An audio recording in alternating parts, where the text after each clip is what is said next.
आर्वी येथे छत्रपती शिवाजी महाराज महाराजस्व समाधान शिबिर अभियानांतर्गत 15हून अधिक सेवा उपलब्ध आमदार राम बधानेंच्या उपस्थितीत संपन्न। आज दिनांक 17 एप्रिल 2026 रोजी सकाळी 11 वाजता धुळे तालुक्यातील आर्वी या ठिकाणी कन्यादान लॉन्स या ठिकाणी छत्रपती शिवाजी महाराज महाराजस्व समाधान शिबिर अभियान राबविण्यात आले।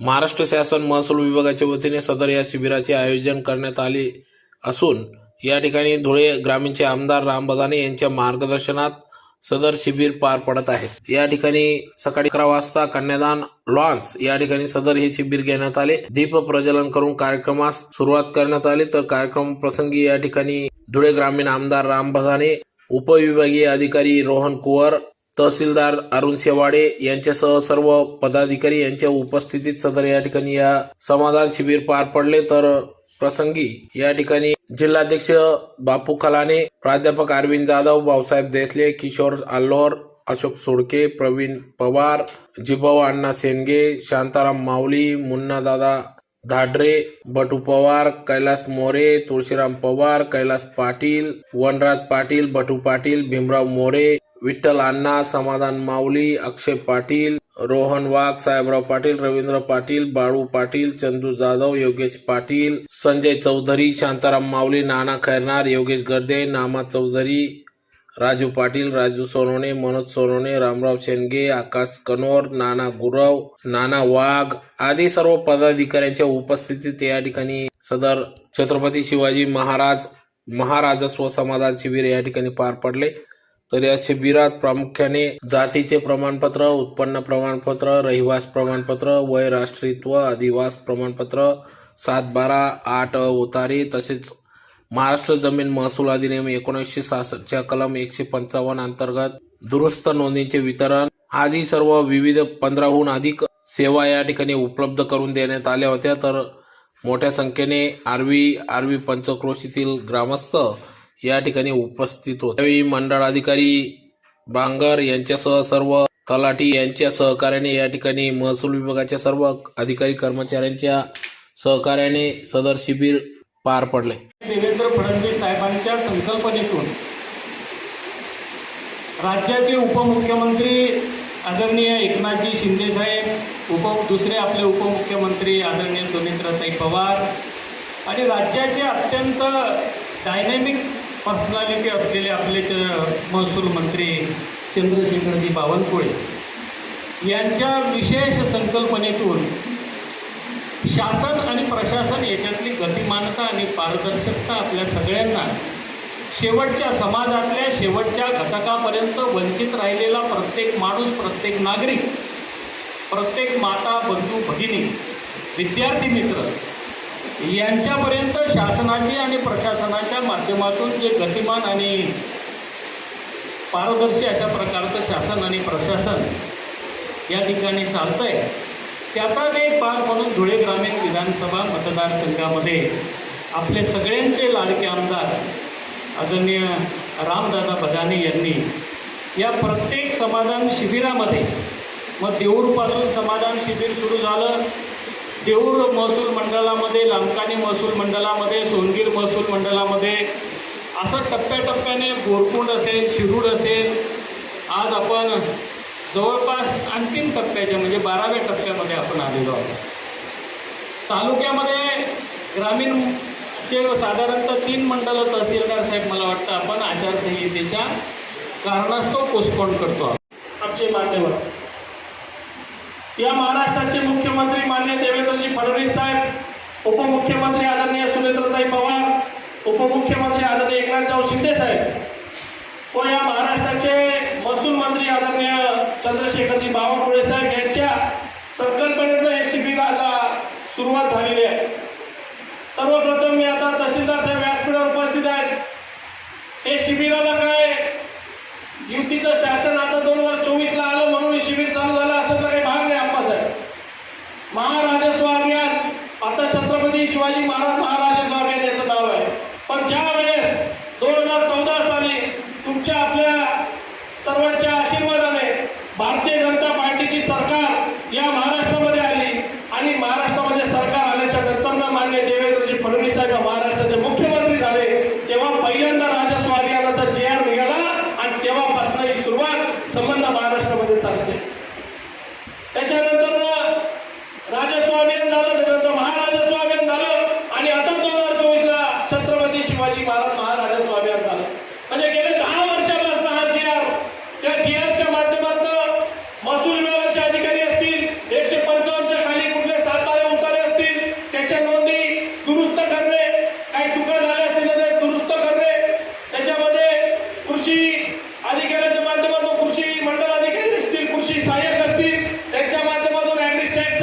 वाटप करणे, ॲग्रिस्टॅग आयडी वाटप करणे मोठ्या प्रमाणामध्ये. आता सिटी सर्वेला ग्रामपंचायती लागल्या पाहिजे. प्रत्येक ग्रामपंचायतीचं इलेक्शन हे कशावर डिपेंड असतं तर प्रत्येक माणसाच्या पॅटर्नमध्ये एक लागलेला असतो, आमने निवडीचा आम्ही पण गाव सिटी सर्वे लागू करतो. असं आहे ना, कोणत्याही गटातटाचं पक्षाचं इलेक्शन असेल पण ते पहिले ना पहिले कोणत्या मुद्द्यावर व्हायचं तर आमचं गाव हे सिटी असं लागू झालं पाहिजे.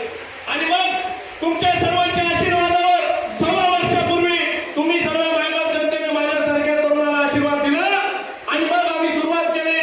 या तालुक्यामध्ये 40 ग्रामपंचायतींना आम्ही सिटी सर्वे लागू केला आणि त्यांच्या हक्काची सनद त्यांच्या हातामध्ये तिथं वाटप केली. बरोबर ना गाडगे साहेब?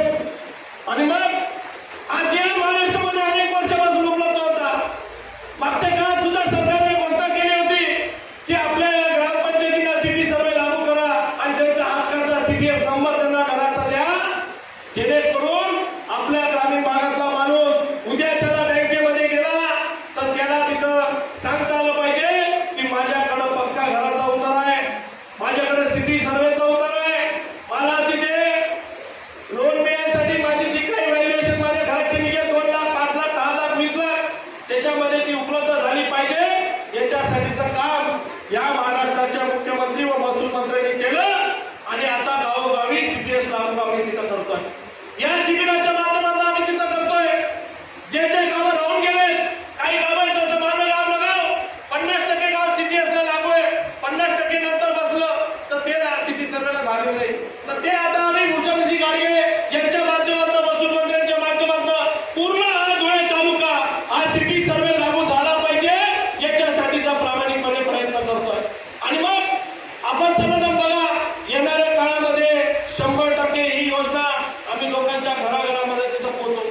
आपण सर्वजण बघतात या आर्मी आणि पंचक्रोशीमध्ये अनेक अशा योजना आहेत की ज्या लोकांच्या पासून अजून वंचित राहिलेल्या आहेत. लोक पीडित असतात. शेवटी काही गोष्टी ना ग्रामपंचायतच्या हातात असतात, ना ग्रामसेवकच्या हातात असतात, ना पंचायत समितीच्या हातात असतात. सर्व लोक एकत्र एका व्यासपीठावर आले तर त्याच्यामधलं सोडवणूक आपण तिथं करू शकतो. आणि ती सोडवणूक करण्यासाठी सगळे अधिकारी, सर्व शासनाचे लोक हे एका व्यासपीठावर आलेले गरजेचे असतात. आता आपण बघतो या महाराष्ट्राच्या सरकारने मागचे लाईट बिल तुमचे 100% माफ करून टाकले. बरोबर आहे ना? पुढचं आपलं शेती पंपाचं वीज बिल आपल्याला येत नाही, 0 रुपये वीज बिल आपल्याला तिथे येतं. ही सुद्धा महाराष्ट्र सरकारची फार मोठी उपलब्धी आहे. आपले सर्व मागचे लाईट बिल झाले, पुढचे लाईट बिल 0 झाले आणि मग आता आपल्याला काम करत असताना आम्ही कालच आनंद केंद्राला उद्घाटन केलं. या तालुक्यामध्ये आप्पासाहेब 50 वर्ष ग्रामीण भागाच्या गावठाणाच्या लाईनी आणि शेती पंपाचे फिडर हे एकत्र होते. जर शेतीची लाईट गेली तर 50% गावाची लाईट तिथं जायची का नाही? अनेक वर्षाच्या आपण गोष्टी करत होतो, घोषणा करत होतो, पण या भारतीय जनता पार्टीच्या कमळच्या निशाणीवर आपण सर्वांनी मतदान केलं आणि म्हणून आपल्या सर्वांना त्याचा फायदा आज मिळाला बघायला मिळतोय. हे सर्व ग्रामीण भागातले सर्व लाईनी जेवढे एलटी लाईन होत्या त्या कृषी पंपाच्या कृषीच्या फिडरच्या वेगळ्या झाल्या आणि गावठाण फिडर हे सेपरेट करण्याचं काम 100% आता येणाऱ्या काळामध्ये झालं. 12 लाईनी या तालुक्यामध्ये आप्पास आहेत, 8 झाल्या, 4 पेंडिंग आहे आणि 4चं काम आता तिथं सुरू आहे. कायमस्वरूपी एक प्रश्न असतो, सर्व गटाचे सरपंच असतील, कोणत्याही पक्षाचा कार्यकर्ता असेल तो मला आमदार म्हणून हक्काने फोन लावतो की आम्हाला आर्मी सबस्टेशनला शेतकऱ्यांना फार मोठी अडचण तिथं निर्माण झाली. आणि मग अर्ध्या रात्री तिथं आता मेंढेमाळच्या लोकांचे मला 4-5 दिवसापूर्वी निरोप होते की आमचं एचडी मीटरची लाईन मध्ये, वावराची सिंगल पेजची लाईन मध्ये. आणि मग आता आम्ही त्यांना तिथं आपल्याला एचडी मीटर चालू करण्यासाठी पाण्याची व्यवस्था लागते. त्या सबस्टेशन मध्ये लवकरात लवकर तिथं पाण्याची व्यवस्था करतोय. वेगळ्या पाण्याचे लोक म्हटले की आम्ही स्वतःच्या स्वखर्चाने टँकर पाठवतो, पण आमच्या वावराची तिथी, आमच्या वावराच्या लाईटी सिंगल पेजच्या या चालू करा. काही गावांना सिंगल पेजवर भागत नाही तर डबल पेज तिथं द्यावा लागतो आणि मग तिथं ते काम होतं. आता आपल्याला महाराष्ट्र सरकारच्या माध्यमातून 70 डिप्या मंजूर झाल्या. कधी न पोहतो या तालुक्यामध्ये 70 डिप्या एक ठोक एका वर्षामध्ये एका साथ आजपर्यंत प्राप्त झाल्यामध्ये जिल्हाध्यक्ष महोदय तुमच्या आपल्या सर्वांच्या पाठपुराव्यामध्ये या महाराष्ट्राचे ऊर्जा मंत्री मुख्यमंत्री असल्यामुळे त्यांनी एक ठोक 70 डिप्या या तालुक्याला दिलेल्या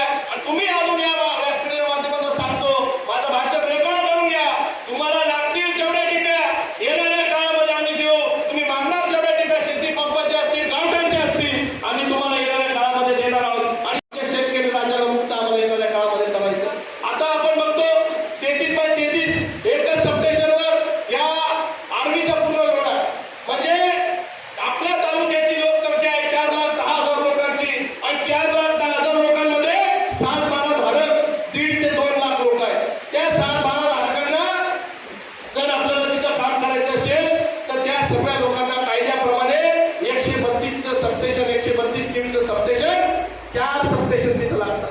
स्वातंत्र्यापासून आजपर्यंत एका 132 केव्हीवर आतापर्यंत जेवढे धुळे तालुक्यामध्ये सबस्टेशन आहे 33 केव्हीचे एका 132 वर पुरवले गेले होते. आणि म्हणून आर्मीच्या लोकांचा जो फोन मला यायचा की 4 तास चालली राहिली पण ती 4 तास मी नंबर दिली राहणार, आम्ही टिपी गडगडीत ट्रिप फिरणार, आम्ही मोटर ट्रिप फिरणी आणि आपले काही ऐकली समस्या इतकी मोठी झाली. बरोबर आहे ना? पण शेतकरी आहे त्या 4 तासची वीज सुद्धा ती सकाळची असो का रात्रीची असो त्याला चांगली मिळत नव्हती. याच्यासाठी 33/33चं एक सबस्टेशन आपण नवीन मंजूर केलं आणि कायद्याप्रमाणे 132 आपल्याला 4 लागणार होते. स्वातंत्र्यापासून आपण एका 132 वर जगतोय आणि येणाऱ्या काळामध्ये 2 सबस्टेशन आपल्याला 80 कोटी रुपयाचे सबस्टेशन हे फडणवीस साहेबांनी या आर्थिक वर्षामध्ये मंजूर करून दिले आणि त्याचं काम सुद्धा या वर्षामध्ये सुरू होणार आहे. काम आपल्याला जर येणाऱ्या काळामध्ये करायचं आहे. मग आपण जेव्हा बघतोस ती तपासीनं वीज वरती मूळ जाईल आहे ना का बघ पिकं पडी नाही आपण मुळावर बघतो काही झालंय का मुळाला. तर आपल्याकडं आतापर्यंत मुळावर कोणी बघायचं ते देतच ना मला नाही मूळ ते पाणी नाही सोडतोच ना आपण नाही. जर आपल्याला MSCBचा प्रश्न सोडवायचा असेल तर तो मुळापासून सोडवला पाहिजे. तो जर वरच्यावर सुटला की नुसती टिपी शिरली आणि टिपीला बदला मग टिपी दिली नाही म्हणून MSCBचा प्रश्न सुटणार नाही. जर आपल्याला चांगले वीज उच्च दाबाची द्यायची असेल तर 132 केव्हीचे 3 सबस्टेशन आपल्या तालुक्यात मिळाले. त्याच्यानंतरच त्या 33 केव्हीचा लोड भरतील आणि त्या 33 केव्हीचा लोड आपले ट्रान्सफॉर्मर तिथं धरू शकतात. ही या तालुक्यामध्ये 4 वर्षापासूनची अडचण आम्ही येणाऱ्या काळामध्ये सर्व सोडवली. आता आपण बघतो शेत शिवार पाणंद रस्त्याच्या माध्यमातून जेवढे पाणंद रस्ते आपल्या तालुक्यामध्ये आहे त्यांना नंबर देण्याचं काम झालं. प्रत्येक भाऊवर्गामध्ये घराघरामध्ये 2 भाऊ असतील, 5 भाऊ असतील, 11 भाऊ असतील, त्या भाऊवर्गांच्या वाट्या हिस्स्यामध्ये काही ना काही रस्त्याला वाटणार आहे.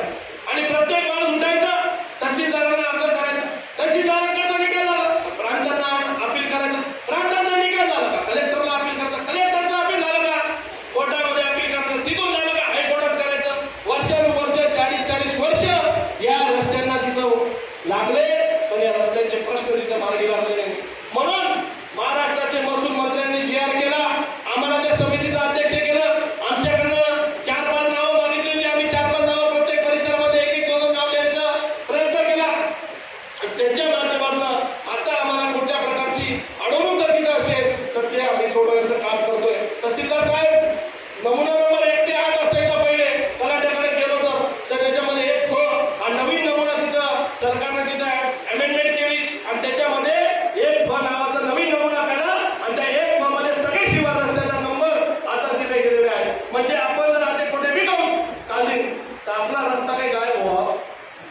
तो 7 महिन्यावर आपल्याला आणून दिला, त्याचं सर्टिफिकेट आपल्याला देऊन दिलं, त्याचा नंबर आपल्याला देऊन दिला.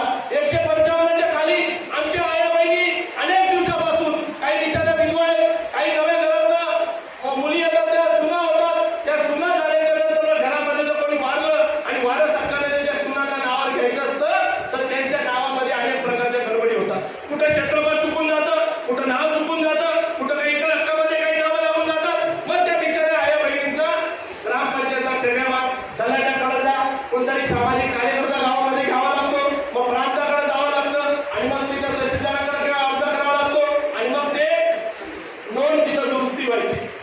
नोंद आपण 155 अन्वय या शिबिरामध्ये तिथं क्लिअर करायचं काम करतोय आप्पासाहेब. पण काही लोक असे इथं येतात, लोकांना विचारतात असं आहे का तुमचं गाव आणि काही घर जातो.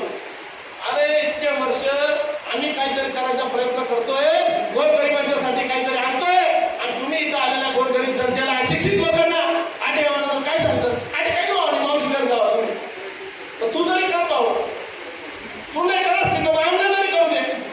या तालुक्यामध्ये या माझ्या मायबाप मावल्या जनता इथं उपस्थित आहेत. या सर्व मोठ्या प्रमाणामध्ये या तालुक्यामध्ये राशन कार्डचा विषय पेंडिंग आहे. तहसीलदार साहेब तिथे उपस्थित आहेत. तहसीलदारांच्या अंडरमध्ये 100 तलाठी या तालुक्यामध्ये असतात. त्या 100 तलाठ्याच्या माध्यमातून पुरवठा नायब तहसीलदारच्या माध्यमातून या तालुक्यामध्ये ज्या नवीन सुना बेट्या घरामध्ये आल्या तर त्यांना तहसीलदार साहेब आपल्याला महात्मा फुले जन आरोग्याचा लाभ मिळायचा असेल तर आपल्याला तो मिळून देता येत नाही.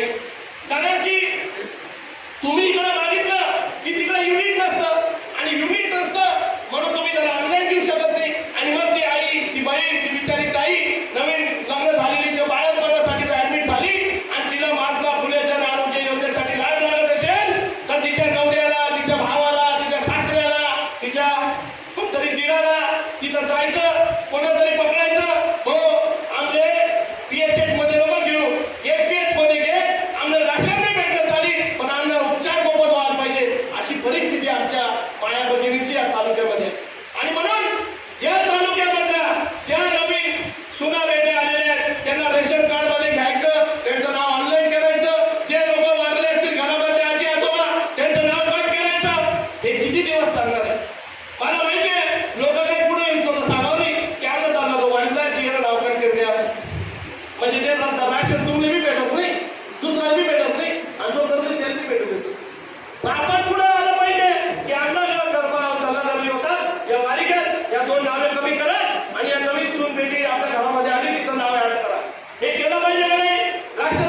भावनेने काम करणारा मी एक सर्वसामान्य कार्यकर्ता आहे आणि ती सुरुवात मी करून दाखवणार. काही ना काही प्रमाणामध्ये बदल तुम्हाला या निमित्तानं दिसेल. नाहीतर मग काय राहतं कोणत्याही पार्टीला आम्ही कागद बघून का कोणतीही वस्ती जाऊ द्या लगेच आजी आजोबा येतच आम्हाला थोडं विचार काय भाऊ आम्हाला रेशनात भेटत नाही. बरोबर ना तसं काय भाऊ आम्हाला रेशनात भेटत नाही आम्हाला नावच नाही शे बरोबर आहे ना आम्हाला ऑनलाईन नाव शे पण आम्हाला राशन भेटत नाही. आणि मग त्या गोरगरिबांच्या डोळ्यात अश्रू आम्हाला दिसतो.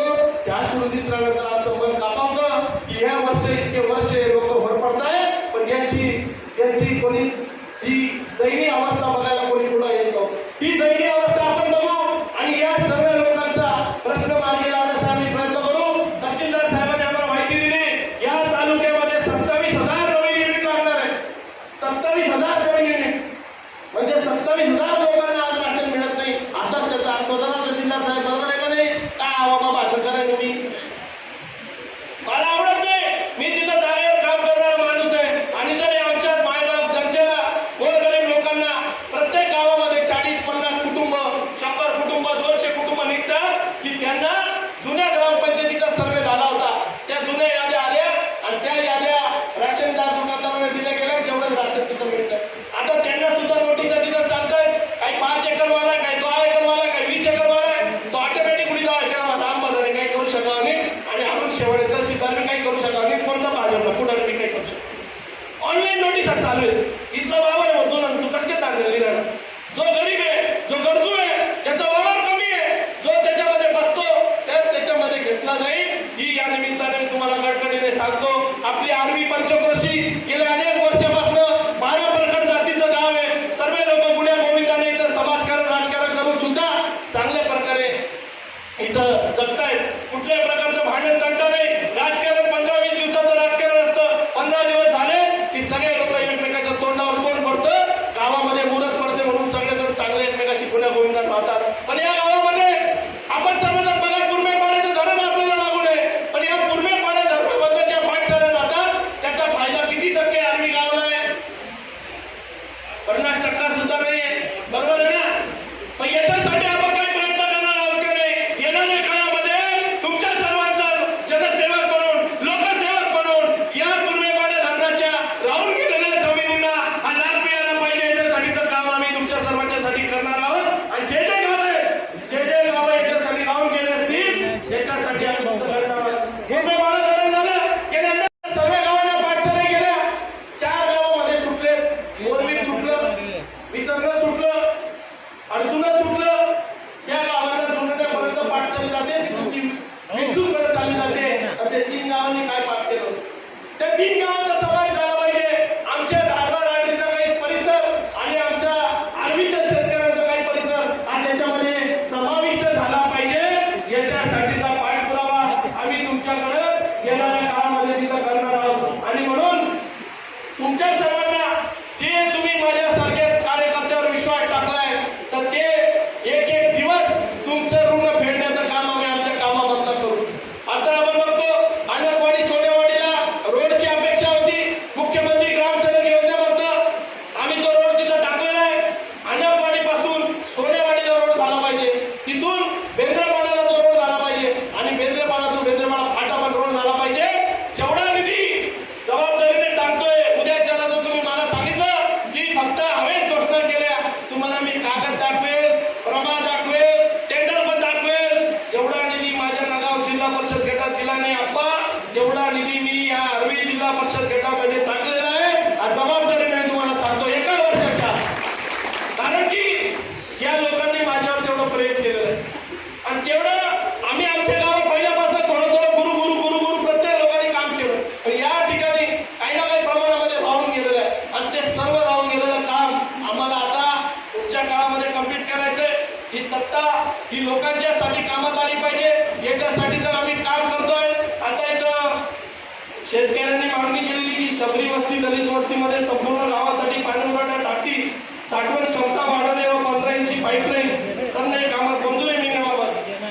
तर मागच्या काळामध्ये आजच आम्ही टंचाईची मीटिंग घेतलेली आहे. तुम्ही टंचाईच्या मीटिंगमध्ये तिथं आले पाहिजे. त्या मीटिंगला 3 वाजता सुरुवात होणार आहे. सीओ साहेबांच्या अध्यक्षतेखाली आम्ही मीटिंग सुरू करणार आहोत.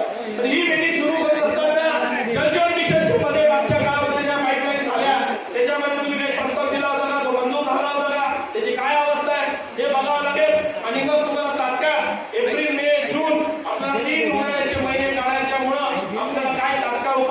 असतील ते आम्ही करायचा प्रयत्न करू. आम्ही इथल्या मंडळाधिकारी, पोलीस पाटील, कोतवाल, जे लोक इथं महसूल विभागाचे उपस्थित आहेत त्यांना विनंती करतो की तुम्ही हे लोक आमचे बिचारे काही गरीब शेतकरी अशिक्षित आहेत, फार वंचित आहेत, त्यांना कोणत्या प्रकारची समज नाही.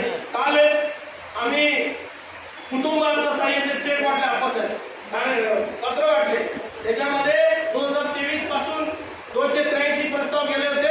134 मी मंजूर करून आले, 85 पुढच्या आठवड्यामध्ये मंजूर होणार. आम्ही ते चेक वाटत असताना एक मस्त आजी भेटते आम्हाला. ते आजी आम्हाला सांगायची की भाऊ मला कधी 20-20 रुपये देशाल दुकानदारावाला बरोबर नसेल. आम्ही तात्काळ कारवाई करायला लागली की 20-20 रुपया कशासाठी देणार, बरं जेवणासाठी देणार, जेवणासाठी 20 रुपये लागतात. आणि एखाद्या वेळेस एखादी बाईकडे 20 नसतो, 50 असतो, 50 घेऊन गेलं.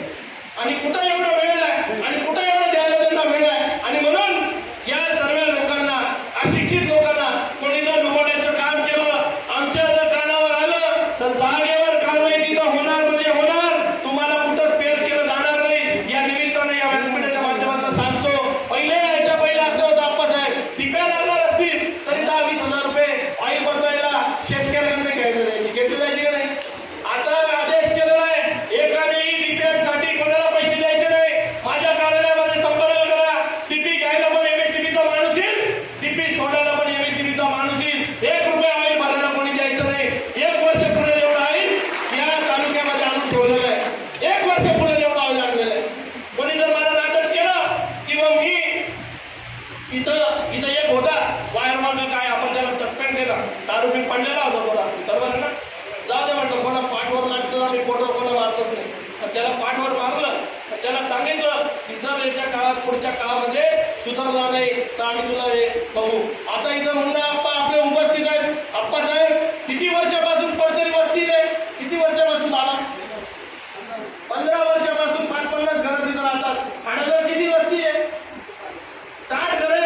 ते पण तिथं राहतात, पण त्यांना सिंगल पेजची लाईन, घराला वापरण्याची लाईन ही पोहोचली नाही. अनेक वर्ष नेतृत्व आले, त्यांना कोणी सांगितलं काय डीपीडी सीमा टाकलं पडली. कशाला डीपीडी? शासन त्याला पैसे लागत एवढे देत आहे, तुम्ही तात्काळ लाईनिंग करा. आदेश आम्ही तिथं कालबाबत दिलेला आहे, त्याचं काम पण येणाऱ्या काळामध्ये सुरू होईल. आणि ज्या लोकांना 15-15, 20-20 वर्ष रात्रीला डोळ्याला लाईट दिसला नाही, त्या घरांमध्ये रानमध्ये लाईट टाकूया. आणि हे सर्व लोक डोळ्याने तिथं बघायला जातील की इथं कधी लाईट पोहोचली नाही, रानमध्ये जाऊन तिथे लाईट पोहोचून जातो. म्हणून आम्ही सर्वजण कामाचे लोक आहोत. नुसतं गप्पा मारायचे आम्हाला तिथं जमत नाही. तुमच्या सर्वांच्यासाठी जे काम आम्हाला करता येतील त्याच्यासाठीचा प्रामाणिकपणे प्रयत्न आम्ही येणाऱ्या कामामध्ये करतोय. आपली आर्मी ग्रामपंचायत ही फार मोठी ग्रामपंचायत आहे. तिचं क्षेत्रफळ फार मोठं आहे, लोकसंख्या फार मोठी आहे. आम्ही या तालुक्यातल्या 3-4 ग्रामपंचायती, नगरपंचायती करतोय. दोघी-तिघी ग्रुपने एकत्र बसलं आणि त्यांनी आम्हाला सांगितलं, सोनगीर आहे, भामणी आहे, नेर आहे, सगळ्या लोकांनी आम्हाला एकमत दिलं की आमची गावाची लोकसंख्या, क्षेत्रफळ एवढं वाढलंय की हे आता ग्रामविकास विभागाच्या माध्यमातून निधी हा पूर्ण महाराष्ट्राला 2000 कोटीचा असतो. आणि नगर विकास विभागाला म्हणजे 25-15ला 2-3 हजार कोटी असतात आणि नगर विकास विभागाला 50,000 कोटीच्या वरती निधी असतो. आम्हाला नगर विकास विभागामध्ये जायचंय, जेणेकरून आमच्या शहराचा म्हणजे गावाचा जो भविष्यात शहर होणार आहे त्याचा विकास व्हायला पाहिजे. याच्यासाठीचा प्रयत्न आम्ही करतोय. जर तुम्ही मागणी केली तर तुमचं बी नगरपंचायत करण्यासाठी प्रयत्न करू. पण ती लोकसंख्या बसते कधी नसते ते आम्ही येणाऱ्या काळामध्ये बघतो आणि तुमच्या सर्वांच्यासाठी मदत करण्याचं काम करू. पाणी पुरवठा योजनेसाठी मदत करू. पूर्ण पारा धरणामध्ये दावा काढण्याबाबत बोलली बोला येतो तुला सांगा पहिले बोलाय. याच्यासाठी मिटिंग मुख्यमंत्र्यांकडे लावलेली आहे. मुख्यमंत्री महोदय ज्या दिवशी मनावर घेतील त्या दिवशी हे होऊ शकतं. याला अशक्य काही नाही. 100% हे होऊ शकतं. आपल्याकडे सुरवाडे जामकंडोलीच्या योजना आलेल्या आहेत. ते पूर्ण पाणी धरणामध्ये पाणी टाकतायत. काही लोक आर्मीचे माझ्याकडे आले होते की ती लाईन आमना लक्ष आर्मी जाईल आणि अंडरपाणी सोनेवाडी लक्ष जाईल आणि मग आमना गावात निधी सोडा असे मला बघायचं. रुपये नाही की मला वाटते माहिती नाही सोडली. आपल्याला त्याचं वॉटर कॅल्क्युलेशन असतं. सगळी योजना पहिले बनते आणि योजना बनल्याच्या नंतर तिचे सर्व कॅल्क्युलेशन तिथं होऊन जातं. म्हणून आपल्याला आता त्याच्यामध्ये करता येणार नाही. पण काय मार्ग काढता येतील याच्यासाठीचा प्रयत्न करू. तुमचे अंगणवाडी सोनेवाडी जे 2 कॉलेजचे धरण आहेत, दोघे धरणं मी टाकून दिलेले आहेत. ते 5000 टाकून दिलेले आहेत. ते टाकल्याच्या नंतर तुमच्या वॉटर लेवल बऱ्यापैकी तिथं वाढून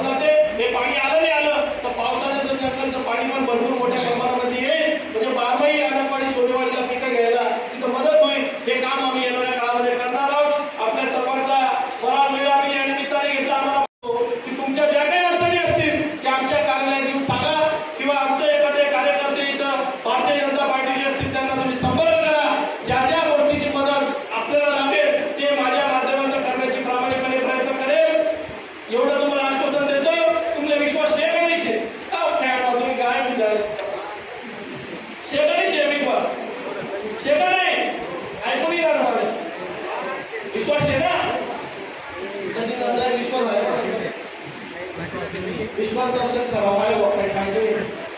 आणि मग या सर्व मायबाप जनतेचं 100% काम येणाऱ्या काळामध्ये आम्ही पार पाडू अशा प्रकारची आश्वासन आणि विनंती या निमित्ताने करतो. आपण या चांगल्या कार्यक्रमाला सर्वसामान्य लोक उपस्थित झाले. जे लोक इथं येऊन सांगतायत की आता काहीच काम व्हावं नाही याचा प्रश्न आम्ही तर तहसीलदार साहेबांना, गाडगे सरांना आणि गायकवाड मॅडमांना विचारलं पाहिजे.